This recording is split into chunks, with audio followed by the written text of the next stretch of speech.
Well, good morning, everyone. Good morning to you sitting here and you out there. As we gather this morning, let's try to be aware of those who've come along today, some of whom we know and know well, and some of whom we've never seen before.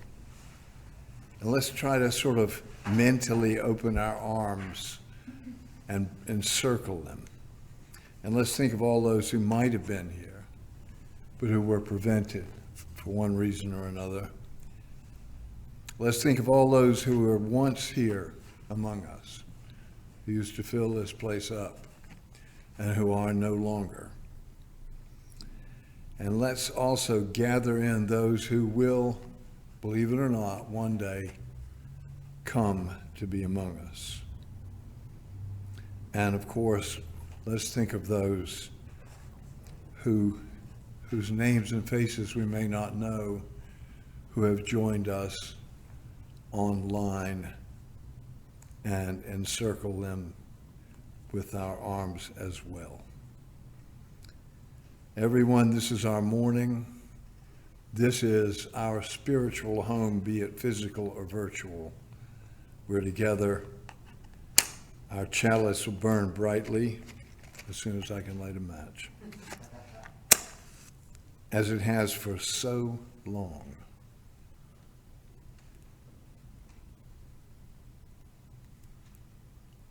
We're happy to see Jill back.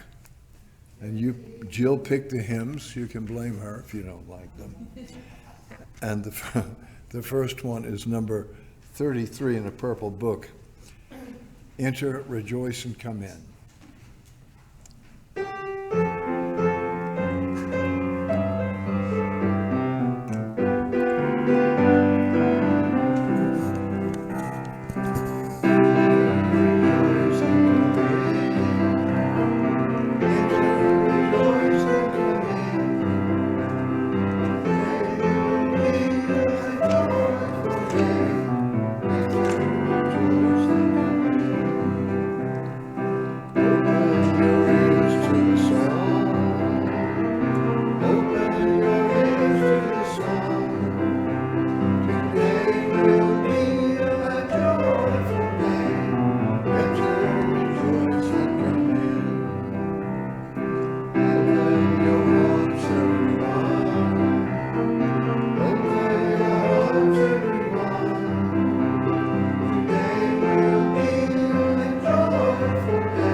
There's somebody whose name is Ma Teresa Gustillo Gallardo.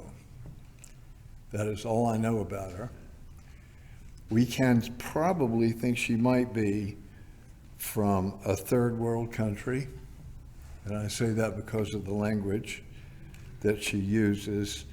I found this reading on the American Unitarian Universalist website, and it's called There's My Temple. There's my temple. Believer, unbeliever, or wild one, you're welcome. We have no definition of who we are but human. We have no code but that of respect. We have no creed but that of equality. There's my temple. Identity seeker, sinner, stateless or not, you're welcome. We have no constraints on expression but space. We have no code but to listen to poetry between the silence and the surrender. There's my temple, nature tripper, urban dweller, or saint, you're welcome. How shall we divide the world but by our breaths? We have no pope above us, no infallible bull. We have no judgment but in terms of harm. There's my temple. History maker, marginalized, unorganized, you're welcome. We have no covenant among us but mutual assistance. We insist on no assumptions and doubt moral facts. We are free to theorize with emotion and call it hope. There's my temple. Unbecoming, expert, robe or disrobe, you are welcome. We have no dwarfs or giants. Goliath fell long ago. We have no seal on revelation. Tentative is truth. Lead by your desires and serve by your power. There's my temple. Funny, temperamental, shy, or wise, you are welcome. There's not one way of being human, not even Superman. We have no world but that which we together create. There is as much wisdom in harmony as in dissent.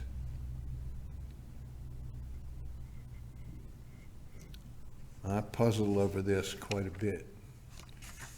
I think maybe it deserves some more study. Do you ever wonder why what we call the spiritual path, or whatever it is that we do here together, is so complicated? It's so difficult. It changes all the time. Well, I remember a story. A guy, fed up with all that, goes to see a spiritual teacher. And he finds the spiritual teacher is milking a cow. And he says, "Can I talk to you, please? I'm in a bit of a hurry. I honestly must ask you 2 questions. The spiritual teacher says, "Well, okay, shoot." He says, "I have just 2 questions. One is, if there's a God, why can't I see him? And the other one is, why is the spiritual path so hard?" So the spiritual master stood up, took his bucket of milk from the cow, went over and poured it into a churn, one of these old wooden churns, you know the ones? He said, "I'll answer your question." He said, "First of all, do this. Don't stop, keep doing that." So he kept doing that, he kept doing that, kept doing that, and he's frowning and everything. The master comes back and says, "How are you getting on?" He says, "Well," he says, "I'm getting on." He says, "Look in there and what do you see?" And the guy says, "I see butter." The spiritual master says, "That's the answer to your first question." The guy said, "What about my second one? Why is everything so difficult?" Spiritual master just handed him the handle of the churn and said, "There's your answer." So it takes a while, apparently, and there's no good in us getting impatient about it. Would you sing us a nice song, Law?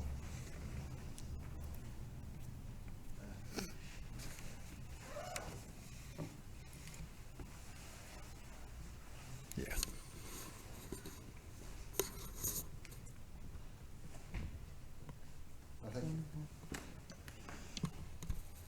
Thank you very much.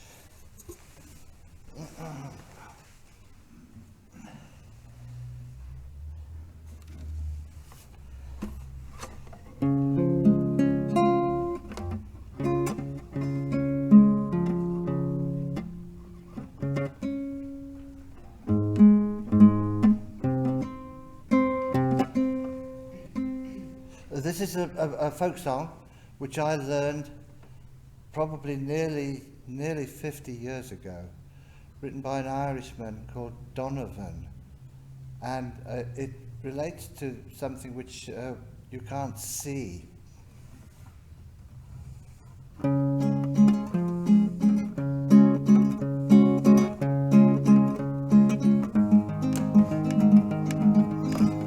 In the chilly hours and minutes of uncertainty, I want to be in the warm hold of your loving mind.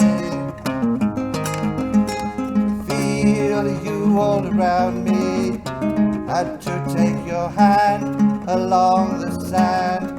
Ah, but I may as well try and catch the wind.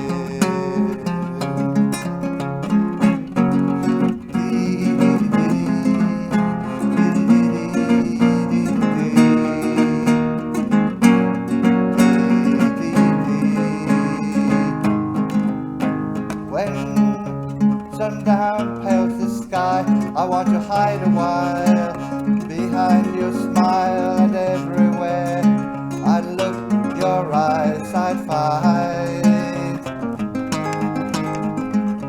For me to love you now would be the sweetest thing. It would make me sing, but I may as well try and catch the wind.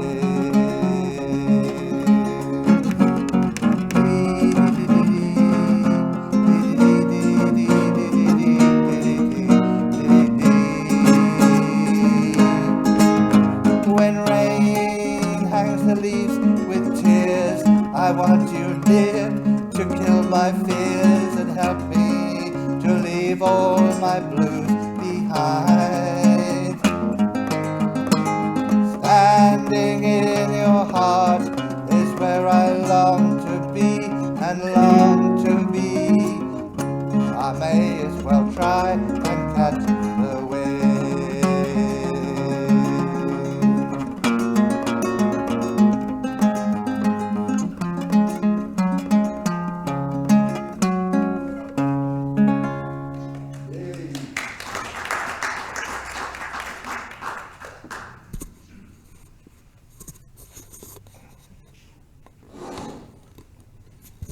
Wonder whatever happened to Donovan.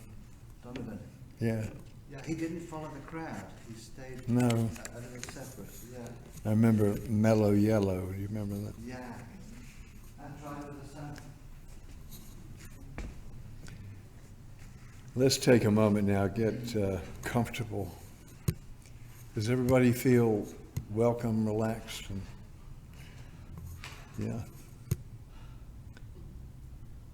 Well, once again, we've come to that moment that our hearts may have been longing for. And it may have been a secret from our busy minds, occupied as they are with the worries and the schemes of the day. But once again, as we settle into our shared meditation, we can begin to feel the rightness of that task begin to seep into all the cracks and hollow spaces of our awareness. And so let us just for a moment drink in the sense of welcome of this place, so familiar to many, so new to others, but yet to all emanating a sense of comfort and belonging. This building was built to embrace us in its welcome. And so now let us just allow it to work its healing.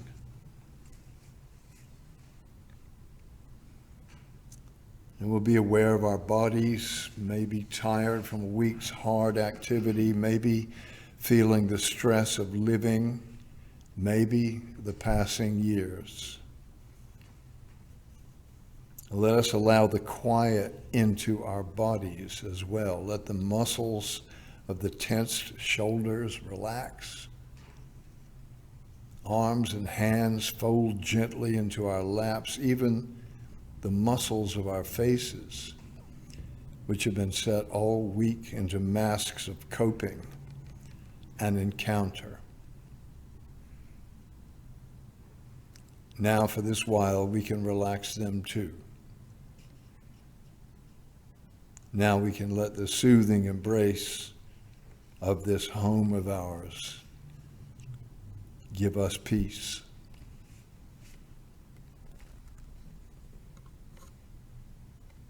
All the cares and anticipations that churn our minds so ceaselessly, we can now let drift past. As we feel the silence deepen, become aware of a growing openness to something that we cannot easily name. And so let us greet the possibility of fresh understanding. As the bell sounds now, let its fading tone be the fading of our small concerns and the opening of our hearts to that which is real. The still, small voice of that one who knows and holds us always is no further away than our very breath. And so we go now together once again into that good silence.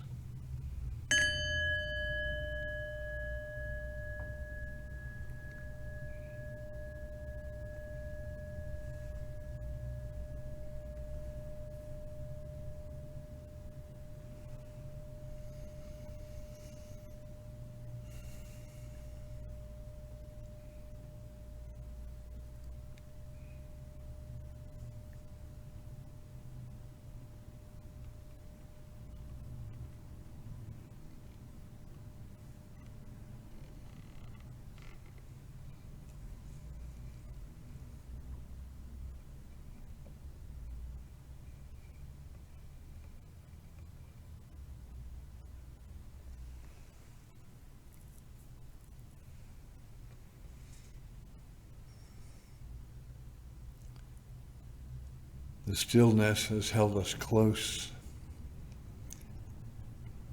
May its embrace be with us still as we return to the time of words and work. And may what we may have heard in the silence be with us now. One Holy Spirit, one God who speaks to us when we listen. Stay by us. So be it. Inshallah. Shalom. Amen. And here we are going to sing that Unitarian anthem. We'll sing it twice. Number 148 in the Purple Book, Spirit of Life. God.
Wow.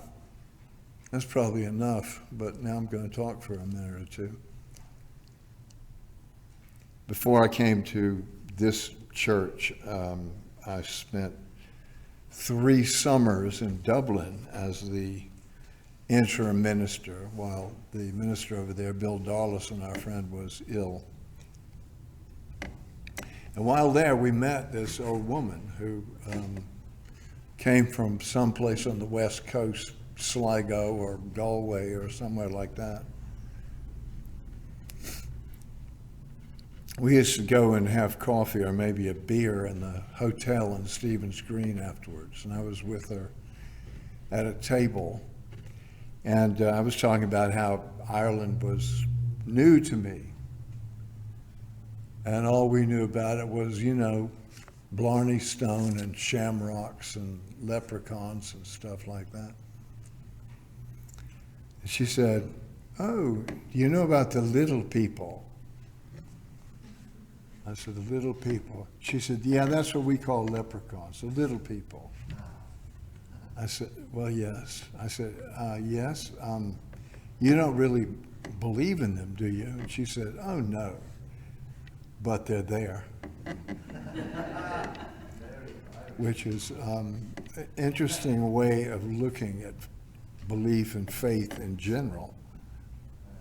Any of you watch Antiques Roadshow? Yeah, it's fun. One Sunday I was interested to see that the descendants of one of Britain's most engaging hoaxes called the Cottingley Fairies. Do you know about that? About the little girls who were taking photographs of fairies in their garden that really swept the nation and even sucked in Arthur Conan Doyle and caused him great embarrassment later on when it turned out to be a hoax. They confessed to its having been a prank. But these descendants who were on the Antiques Roadshow produced 2 photographs from the same period which looked like they had not been doctored. The technology of the original hoaxers was not very good. And you could see 2 little tiny figures in there among the blossoms and the leaves that might have been fairies if there was such a thing. But of course, there isn't, is there?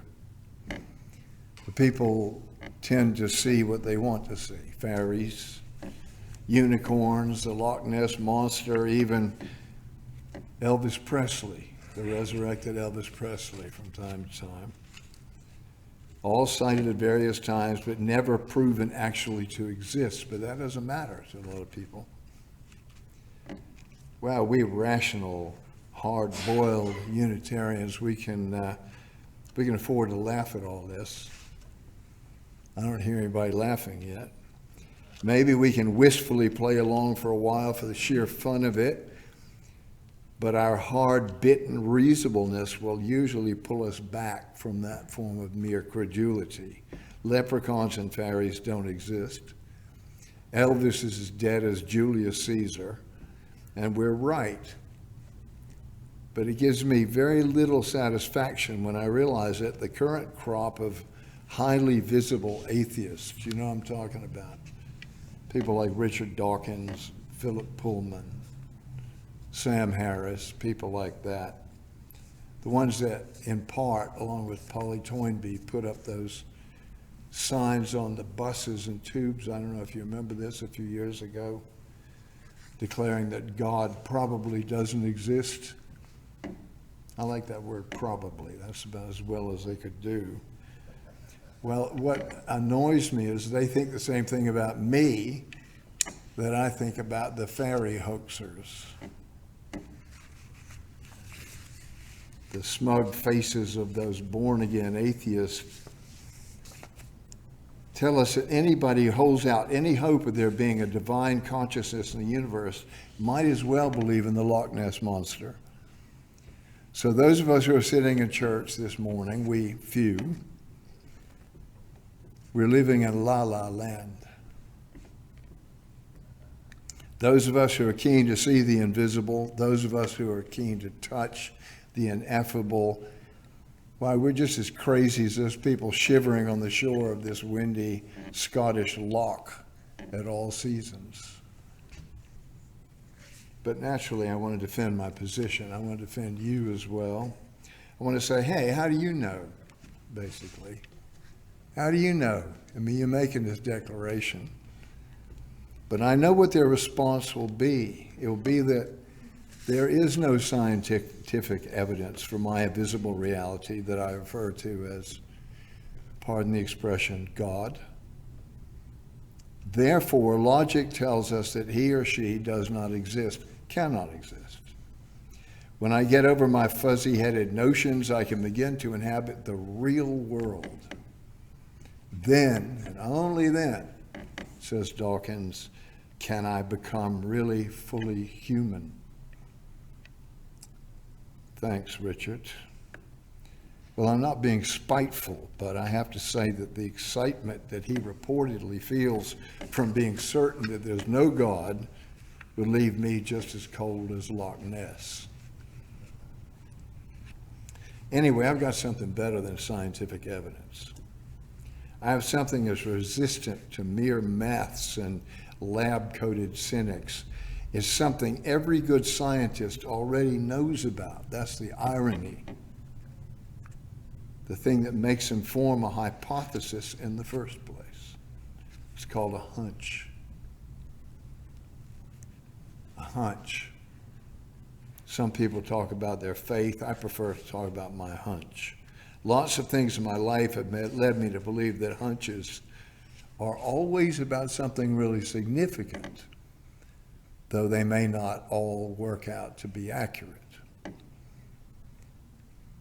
Ask any gambler about that. But they are always significant. They come unconsciously bubbling to the surface from some deep place that carry a kind of logic that isn't available to the rational mind. Well, our dearly departed late friend Steve Dick, our colleague, once said something interesting along those lines. He said, "You can't see God wearing glasses." I took that to mean that when you're closely examining something, you may not be able to see it in context anyway. What you're doing is scanning. You're looking for something that you already have a picture of in your mind. Scanning, you might say, is when I once, as I've told you, couldn't see a jar of mayonnaise that was directly in front of me on a shelf, though my wife insisted it was there. And I was saying, no, it's not there. Because it had a red cap instead of a blue one. I was looking for a blue cap on a jar, and it wasn't there. And I was right, and so was she. But the mayonnaise was there all along. My search had been sabotaged by what? By my own preconception. Well, the process of unfocusing on the particular is like seeing the forest suddenly appear among the trees. Have you ever noticed what happens to kids when they're doing drawings? At a certain point, it stops looking like a bunch of squiggles and lines, all of which are sort of representations of a kind of abstract art of their own. And all of a sudden, you got this strip of blue at the top of the page, and that's the sky.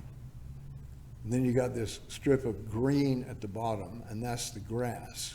And they haven't worked out yet what's in between them both. But what you can see there is, unfortunately, the kid giving way, instead of art and imagination, giving way to thought. Oh, the sky's up, so I'll put it up there. The grass is down there, so I'll put it down there. It's a victim for future scientists and business people, but it is kind of a demotion for art. Well, I think that Seeing through the world that we live in is something like that. If you want to reconnect with it, reconnect, that's the definition of religion, by the way. It's from the Latin root words of re and ligare, to tie up. If you want to reconnect with the life that we don't just live, but actually are, it's necessary to start seeing clearly again, not peering frantically for explanations, but gazing receptively at that for which explanations are a very poor substitute. Meaning. You can do it all kinds of ways, like the guy in the story. You can sit in zazen meditation in a monastery. You can practice yoga. You can do a sacred dance like the dervish, or you can pray without ceasing. In all these techniques, discipline is required, and that discipline can only be motivated by some sort of faith that, having transcended the merely obvious, you can encounter the real. But in truth, most of us aren't like that. The veil of the ordinary, the pedestrian nature of our world obscures our sight, and worse, it makes us doubt that there's anything else to see.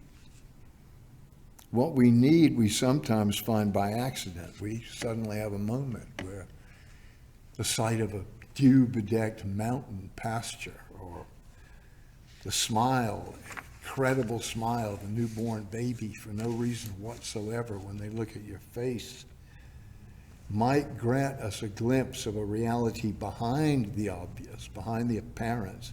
Some people would call that a mystical experience, but these are soon covered over by that same veneer of illusory perception, this time in the form of memory. So what we need, if we really do want to reconnect, is a new way of walking through our days, a way of gazing into life. We need to unfocus our probing, scheming vision and begin to see with what a friend of mine once called the gaze of completion. With that kind of gaze, you're not escaping from the world into some promised land. You're not headed for the sweet by and by of the fundamentalists. You're not escaping at all. In fact, you're engaging with the world in a much deeper way. You're preparing to see in a stone or a leaf, as the writer Thomas Wolfe said, to see the lost lane into heaven. You're preparing to engage with senselessness until it reveals the order of eternity. You're preparing to find in one life, your one, all life, the one that we are. And this art of seeing is not complicated except for the complications with which we burden it. If you walk cheerfully like good old George Fox, the Quaker, with his hairy whiskers and his baggy clothes, he said, walk over the world, greet that of God and everybody. And I'll add everything. You're going to meet it. That is not conjecture. It's simply been told to us too many times by too many great voices. It's a fact. The life that we've lived before birth, during life, and after death is not less real than this one of surfaces and reflections. It's realer than this one because this one depends upon it. And if you don't ask me, ask the Rabbi Jesus, ask Saint Teresa, ask Rumi. So don't search, is what they're saying, because your hard peering makes you nearsighted. Don't analyze, because the logic of the marketplace isn't up to the knowing of eternity. Neither is the hard logic of the scientists up to dealing with matters that transcend our weak grasp of the subject. Gaze gently, open to the expectation of seeing. Well, okay, it's one thing to believe in fairies, and quite another to risk everything, life, family, reputation, and take the path that's been followed by the great spiritual figures throughout history. You wouldn't do that because of a charming interest in leprechauns. You would, in fact, only do that if a different kind of certainty, maybe one that doesn't rely on test tubes and computer programs, this certainty hadn't given you the direction and the will to proceed. So I'm happy to just call that a hunch. Just a hunch that simply won't go away. Seeing the invisible isn't all that hard if you've opened yourself to a different sort of certainty while maintaining your common sense. Isn't that what we're doing here anyway, after all? Amen.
Wow, Jill. Lovely. Gives me a hunch that. Wow, what was that? Stay awake. What? Stay awake. Stay awake. Stay awake. All right, thank you. Yeah, really. Oh, honestly, lovely.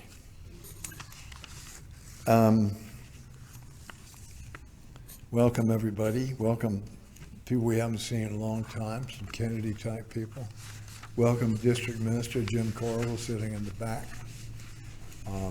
And which reminds me that we're going to be seeing you on the 12th of March in this very room, along with as many members, representatives of congregations of this district that we can get. Would you like to tell us something about that? Well, I could quickly off. Yeah, it's an annual general meeting, so in a sense that sounds quite boring. But we are going to have the rainbows across the board. Yay! And actually it will be quite fun, I think, because we haven't much worked together with other Unitarians in the district over the last few years, have we? No. A couple of years with coronavirus and all that. So this is an in-person meeting again. And while I have the floor, could I just... Come up here and talk into the mic. Yeah, much better idea,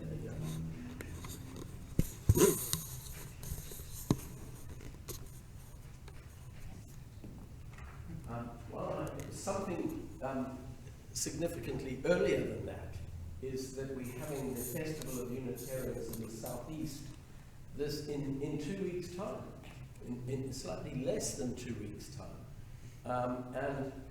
It's online this year, and you have to register and book, and it's only £25, but we've got 2 terrific theme speakers. The theme is the pilgrimage of life, journeys of spiritual unfolding, and we have Alistair McIntosh and Jennifer Kavanagh are our theme speakers, and there's a leaflet about it, which I think is on your table there, isn't it? Yeah. And we have 3 workshops to choose from, which are all very good, led by local district Unitarians who are great facilitators. And then we've got a magician in the evening, a mind-reading magician. Really? So it's going to be a lot of fun, and it should be very good. So I urge all of you to register. Thank you. Thank you. Boy, this has to be the only church group in the world that welcomes a magician to it. You know, they were always considered to be evil, sorcerers. Yeah, But we like sorcerers, don't we? Yeah. We're not passing the sock around, but if you want to give us some money to keep this whole place going, there's a little hexagonal wooden box just outside the door, and all contributions are welcome. I'm not sure if I have forgotten something. Lowell's out making coffee, but I know that he's done a huge amount to the church in the last week. We're fixing leaks in the walls and patches of mold that appeared, and we're having the driveway fixed with its broken corner. You probably noticed that. So regenerative stuff is happening to the building, at least, and that's down to our good friend Lowell. And we can thank him in his absence.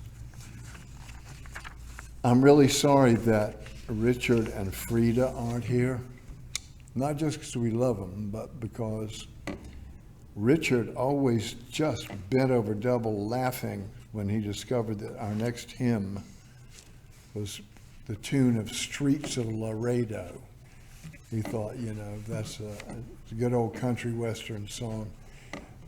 But we have our own version of that, our own Unitarian words, and it's number 158 in the Purple Book. No? 68. Oh, it's number 68. Right, sorry.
And my thanks go to Fiona,